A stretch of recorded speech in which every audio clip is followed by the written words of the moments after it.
This is Abe Friedtanzer from Awards Buzz, and I'm very excited to be speaking with Kali Reis about True Detective Night Country. How are you, Kaylee? Good. How are you? Good, good. I'm not sure if you remember, but we spoke about 3 years ago about your film Catch the Fair One, which premiered at Tribeca. And I went back to watch the interview because I thought I asked you a question like, do you think you'll continue acting? And you said, we'll see what happens. So I'm curious what the timeline was of that small little independent film at a film festival to this really star-making turn. Well, nice to talk to you again. And it's been such a whirlwind, so I'm I'm sorry I didn't even realize that. But my, what changes have been made for the 3 years. I guess, I couldn't have predicted even talking to you the first time in my wildest dreams, let alone this moment right here. So it's kind of a testament of whatever's meant for me is gonna find me, and we'll see what happens. Just continue to do the work, which is something I live by. Is and just my journey is not somebody else's journey, and vice versa. I may admire or try to strive to have a successful career or success in an avenue like somebody else, but my way of getting that or achieving these things is definitely unique. So just I really, after I spoke to you with the first film, it was really just that. It's like, okay, I know I just started this, I know I have to put in the work, and we will see what happens, but I just gotta, the only thing I can control is doing work, putting myself in auditions just for the sake of auditions, or just making myself familiar with what this work actually is, and just working on my tools, and the opportunities will find me, and it found me. It wasn't something that I really chased as far as I want to be on TV and I want my next job to be this major fill in the blank. It just kind of unraveled that way. And my oh my, was it what a way to enter into this and such early into my career. Well, congratulations. Thank you Before so we much. get into the specifics of the show, what is it like transitioning from film to TV? How are those worlds different? Well, it's pretty unique because the way we shot this TV, because I've hear all I really can go on for the most part up until now, what I have more experience is hearsay. Like, oh, it's usually like this when you do this, and everything up and everything so far has been, Kaylee, this doesn't normally happen, but and then it's fill in the blank. So I don't really have much to compare it to. I will say we shot this like a giant movie, 6 episodes, and it was done not in episodic order. It was, it was kind of block shooting. It was wherever nights. It was episode 6 some days, episodes 4, 5, and 3 some days. So the way it was just a very long shoot of a movie way. So I've yet to experience the TV, the normal, quote unquote, the normal way of shooting TV. What do you relate to most about Evangeline? Oh man, she walks in these two different worlds that she doesn't feel fully a part of. She doesn't feel like she's enough for, or doesn't see seen by these worlds. Being of mixed race, of being Cape Verdean and Wampanoag, Seekonk Wampanoag, and just being, you never feel enough. You don't really feel like you fully feel fit in somewhere, and you're so busy trying to fit in that you kind of miss the point of you got to walk your own path, kind of a thing. And that's really been a testament of my own personal journey and also with Navarro's journey. I will say that she's somebody who is very calculated on her practical side. I'm very practical in ways where I have to be very 3D, very compartmentalizing my everyday kind of life. But then, a drop of the hat, Navarro snaps. That's where we differ, because I still am going to be, well, wait a minute, kind of a thing with most things. I will say that she has a very strong craving for justice and for what's right. And it may not be what's morally protocol for her as a police officer, but she does not take kindly to the injustices of her people and women. That's something that we share very, very closely. What was it like working with Issa Lopez and the guidance of the show? Oh my God, it was amazing work with. I just want to sit inside her brain for a day. Like this story that she constructed, these characters that she constructed, this thought of taking this place that no one ever sees, and then wrapping on this cold, beautiful little dark, mysterious, creepy present. I mean, it was amazing. The biggest thing I have to say that I love about you, because I love her so much, and it was just a joy working with her. It was a lot of hard work. The phone call I got from her when I got the part was congratulations, and I'm sorry. I'm like, what do you mean you're sorry? This is gonna be the hardest thing you've ever done in your life. But her ability to speak everybody's language, she knew how to get what she needed out of everybody. And the way she spoke and gave direction to me was different from what she gave direction to Finn Bennett, the way she gave direction to Jody, the way she gave direction to John. It goes down the list, and it was just amazing to see. She always had the core of the story that she wanted to tell at and in sight, and her foresight, but she was able to get it out of everybody by speaking their language. Let's talk about Jodie. What was your impression of her just from having seen her in things beforehand, and how did that live up to the real thing? Well, she was horrible to work with. Oh my god. No, I mean, Lord have mercy. When I first found out like that it was gonna be Jodie Foster, this is before I found out that I got the part. I'm like, wow, they casted Jodie Foster. Wow, if this happens, this is gonna happen. You know what I mean? Being a fan of her work and growing up on her movies, just like I'm sure everybody did, and just being her as watching her career, personal life and also career life, just the way she moves, I was just like, wow, this is an amazing woman. To be able to work with her. When I first met her, I was terrified.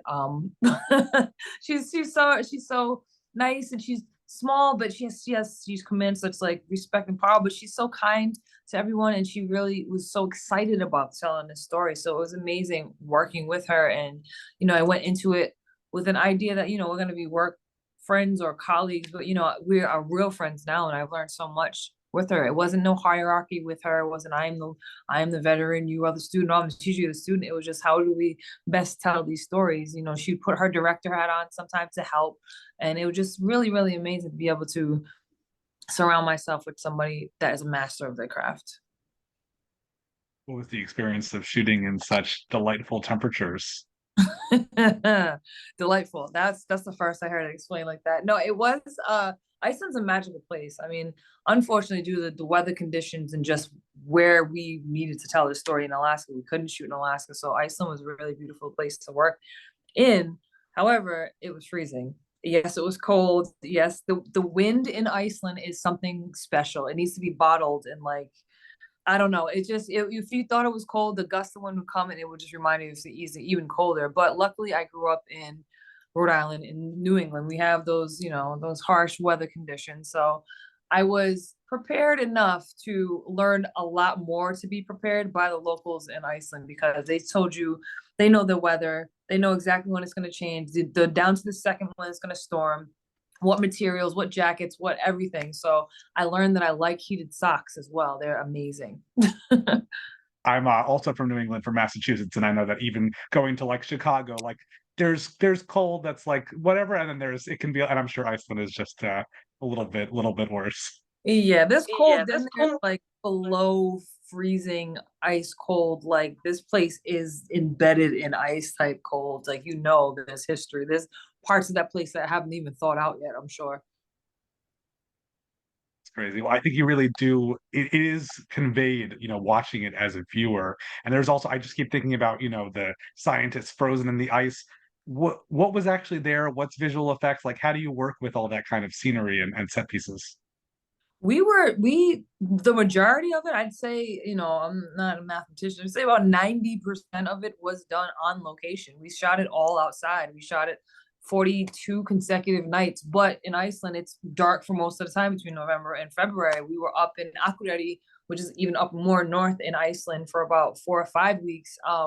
It was intense, man. It was definitely intense, but um, it added to the character of the story. Shooting in the cold, and we shot maybe a few scenes on a stage. Some things were done like inserts, but we shot the meat and bones out on location, and there was some amazing locations. So like in the middle, sometimes driving to work, I came in the morning, in the night.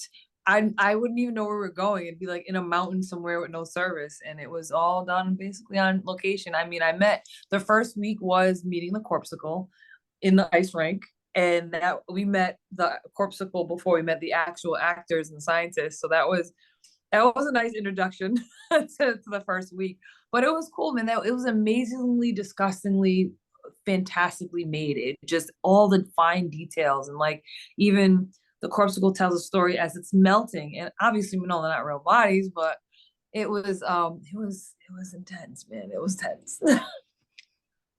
How do you feel about all these supernatural elements that are sort of woven into the show? The supernatural elements. Issa is such a masterful storyteller, especially when it comes to supernatural and horror. She's a horror fanatic. I love horror. I love what kind of like is like scary but twisted and kind of you're not really sure.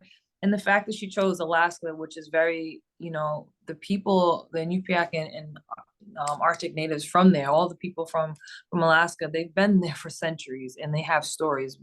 They pass down their stories, and there's a lot of supernatural dark and light about from that place. So she kind of was really cool how she interwove the natural supernatural part of True Detective that we love, especially with the first season, and then the stories of the people of the land, and kind of interwove those two. And then especially with, in relation to my character Navarro, she has to walk those two, and she's really drawn and really connected to that supernatural. She doesn't even really understand how much yet. So I really enjoyed that part of it. It gave this already really intense story a lot more to look at. And it gives the audience also a little bit mind trick, because there's practical answers, but there's also supernatural answers to the same questions that people have about what's going on.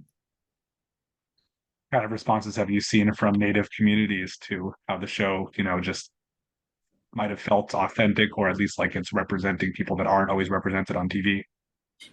For a mixed Indigenous woman like myself, it was really important for me to go into this as not like I'm not the spokeswoman for all Indigenous women. I'm not a spokeswoman for. I'm a spokeswoman for what I represent personally, but I can't speak for somebody's experience. I'm not Inupiaq. I'm not from Alaska, so it's really important for me to get the perspective right. I'm not gonna be like, well, I'm Native. I know exactly what it's like. It's not like that. So for me to really have the authentic conversations with people from the land, from Alaska, Inupiaq people. We also have the executive producers and writer in the writers room as well, putting their input in there. It really helped get the response that at least I personally want to also keep putting forward in my work. And the response I already first noticed when we actually had a lot of people from Alaska and Greenland that came over to Iceland to be casted in this project. Their reactions to the set was really awesome to see, like, wow, this looks just like home. And I don't live in Alaska, so I have no idea. And then the response now to actually see a really positive response for the most part across the board, as far as seeing themselves getting it right, as far as really having the real foods, the real people, the real markings, the language. It was just the response is really heartwarming. I mean, getting nominated for Emmy is amazing. Getting the accolades that we did, but for me personally, having the representation for underrepresented groups of people such as myself, it's really important. I mean, it's been something that's all we want, is to be able to tell the stories from our perspective. So when I get the response that people are really happy and they see themselves, because I really didn't see myself growing up. I mean, I think the first time I saw myself felt seen in a movie was Edward Scissorhands. You know what I mean? And that's not from Indigenous, just from that feeling out of place kind of a thing. So it's been really, really heartwarming, and that's worth it. That means so much to see that they feel seen. How does it feel to be nominated alongside Lily Gladstone in the same Emmy category? That is amazing. I mean, good Lord, this is such an amazing time for Indigenous creators, storytellers, in general, and just to be a spectator from that and see what she started when she got, the Golden Globe, and then she got nominated for the Oscar, and just blowing these doors open and finally getting the recognition that we've been doing work. We just haven't had the chances, the opportunities, and get recognized. So to be nominated alongside, I mean, all these amazing nominees in this whole year, but my category is all these awesome women of color from different backgrounds, but especially Lily Gladstone, first two Indigenous women to get nominated for an Emmy is just, it's groundbreaking. It's honoring. It's like, it's not about me. Oh God, it's we did this. We're holding these doors open for the so many that can just come on through. And it's just, I feel like it gives, just like with my boxing, it gives a lot of hope. Again, our people see themselves in us. They feel like we're an example of it's possible. Like we're not gonna just be invisible forever, or be expendable, or be not noticed and not taking seriously. It's actually, I feel like it gives people hope and they have an example. Sometimes it's really hard to understand what you want or understand if things are possible when there's no example. If we can be the examples for some kind of hope, I'm honored to be nominated alongside her, man. That's really awesome. Well, I'm curious what you're doing next. I don't know if you can talk about it. I'm sure part of it is whatever's going to happen, but do you have something coming up that you can share? Well, from 3 years from now, hopefully, have another conversation. I think whatever happens, happens. But I actually just wrapped up a project in May with Chris Pratt and Rebecca Ferguson called Mercy. That was amazing. It's directed by Timur Bekmambetov. I always mess up his name. Bekmambetov. There you go. It was such a fun project to do. Look forward to that probably next year in 2025. I did shoot Wind River 2 after True Detective. Look out for that. I'm not really sure exactly when that should be coming out. I also shot indie movies called The Rebuilding Project. It should be out next year. So look out for that as well. I hate to repeat myself, but we'll see what happens. I mean, I still want to continue to create stories, write stories, be part of writing. I mean, see if I can get myself in all different facets of this amazing opportunity I have to tell stories. I mean, I would love to the action, the superheroes and all that physical stuff is great. I would love to do a comedy, but again, whatever's meant for me, whatever's the right fit for me, will find me. And I just, my yes is somebody's no, and my no can be somebody else's yes. And I just hope that we continue to keep moving forward with telling these stories, no matter what kind of story it is, just tell them authentically and tell them from the perspective of the people that we're telling stories from. I think that's a wonderful attitude. Yeah. Before I let you go, since this is awards buzz, I love to talk about awards. Is there anything, a show or performance that you've seen recently that you feel is particularly awards worthy?